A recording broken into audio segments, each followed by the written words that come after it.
ನಮಸ್ತೆ ಫ್ರೆಂಡ್ಸ್, ಇವತ್ತು ನಾನು ಉಪ್ಪಿಟ್ಟು ಮಾಡೋ ರೆಸಿಪಿ ತೋರಿಸ್ತಾ ಇದ್ದೀನಿ. ಮೊದಲಿಗೆ ನಾನಿಲ್ಲಿ 1 ಕಪ್ ಬಿಳಿ ರವೆ ತೊಗೊಂಡಿದ್ದೀನಿ ಮತ್ತು ಒಂದು ಪ್ಯಾನಿಗೆ ತುಪ್ಪ ಹಾಕಿದ್ದೀನಿ.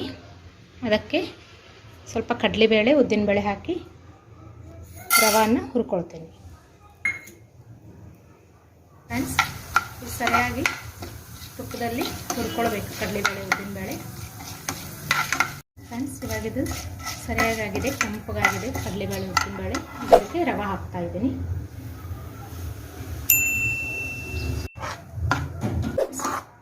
ಈ ತುಪ್ಪದಲ್ಲಿ ರವೆ ಸರಿಯಾಗಿ ನಾವು ಹುರ್ಕೊಳ್ಬೇಕು. ಫ್ರೆಂಡ್ಸ್, ಈ ಥರ ರವೆ ನಾವು ಸರಿಯಾಗಿ ಹುರ್ಕೋಬೇಕು. ಈಗ ಒಂದು ಬಾಣಲೆಗೆ ಎಣ್ಣೆ ಕಾಯ್ಲಿಕ್ಕೆ ಇಟ್ಟಿದ್ದೆ, ಅದಕ್ಕೆ ಸಾಸಿವೆ ಜೀರಿಗೆ ಹಾಕ್ತಾ ಇದ್ದೀನಿ.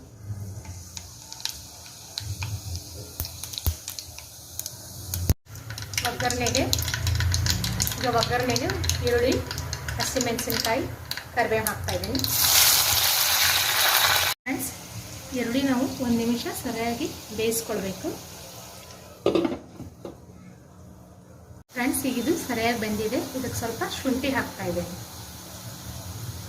ತಕ್ಕಷ್ಟು ಉಪ್ಪು ಹಾಕ್ತಾ ಇದ್ದೀನಿ. ಎಲ್ಲ ಸರಿಯಾಗಿ ಕಲಿಸ್ಕೊಳ್ಬೇಕು. ಫ್ರೆಂಡ್ಸ್, ಯಾವ ಅಳತೆ ರವೆ ತೊಗೊಂಡಿರ್ತೀವಲ್ಲ ಅದೇ ಅಳತೆಯಿಂದ ನೀರು ಕೂಡ ಹಾಕ್ತಾ ಇದ್ದೀನಿ. ಇಲ್ಲೊಂದು 1 ಕಪ್ ತೊಗೊಂಡಿದ್ದೀನಿ, ಇದಕ್ಕೆ ನಾನು 2.5 ಕಪ್ ನೀರು ಸೇರಿಸ್ತಾ ಇದ್ದೀನಿ.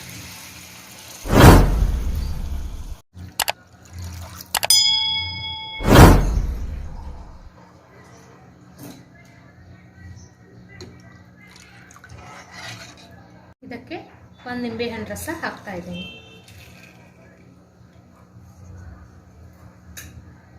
ಈಗ ಸ್ವಲ್ಪ ಹಸಿ ಕೊಬ್ಬರಿ ಹಾಕ್ತಾ ಇದ್ದೀನಿ, ಸ್ವಲ್ಪ ಕೊತ್ತಂಬರಿ,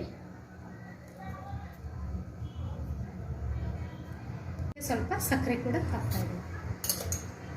ಫ್ರೆಂಡ್ಸ್, ಈಗಿದ ನೀರು ಕುದೀತಾ ಇದೆ, ಇದಕ್ಕೆ ರವೆ ಹಾಕ್ತಾ ಇದ್ದೀನಿ. ಗಂಟಾಗ್ಲಾರ್ದ ಹಾಗೆ ನಾವು ಇದನ್ನು ಹಾಕಬೇಕು. 2 ನಿಮಿಷ ಹೀಗೆ ಮುಚ್ಚಿಡಬೇಕು. ಫ್ರೆಂಡ್ಸ್, ಇವಾಗ ಇದು ರೆಡಿ ಆಗಿದೆ. ಈ ಸಣ್ಣ ರವೆಗೆ ಅರ್ಧ ಗ್ಲಾಸ್ ನೀರು ಹೆಚ್ಚಿಗೆ ಹಾಕಬೇಕು ಮತ್ತು ಇದು ರವೆ ಸರಿಯಾಗಿ ಹುರ್ಕೊಳ್ಬೇಕಂದ್ರೆ ಉಪ್ಪಿಟ್ಟು ಟೇಸ್ಟ್ ಸರಿಯಾಗಿ ಬರುತ್ತೆ. ಇದನ್ನು ನಾನೀಗ ಸರ್ವ್ ಮಾಡ್ತೀನಿ. ಫ್ರೆಂಡ್ಸ್, ಈಗ ಬಿಸಿಯಾದ ಉಪ್ಪಿಟ್ಟು ರೆಡಿಯಾಗಿದೆ. ಇದನ್ನು ನಾನು ಸೇವ್ನೊಂದಿಗೆ ಸರ್ವ್ ಮಾಡಿದ್ದೀನಿ. ನೀವು ಟ್ರೈ ಮಾಡಿ ಫ್ರೆಂಡ್ಸ್. ಮತ್ತೆ ಭೇಟಿ ಆಗ್ತೀನಿ ಮುಂದಿನ ವಿಡಿಯೋಲ್ಲಿ. ನಮಸ್ತೆ ಫ್ರೆಂಡ್ಸ್.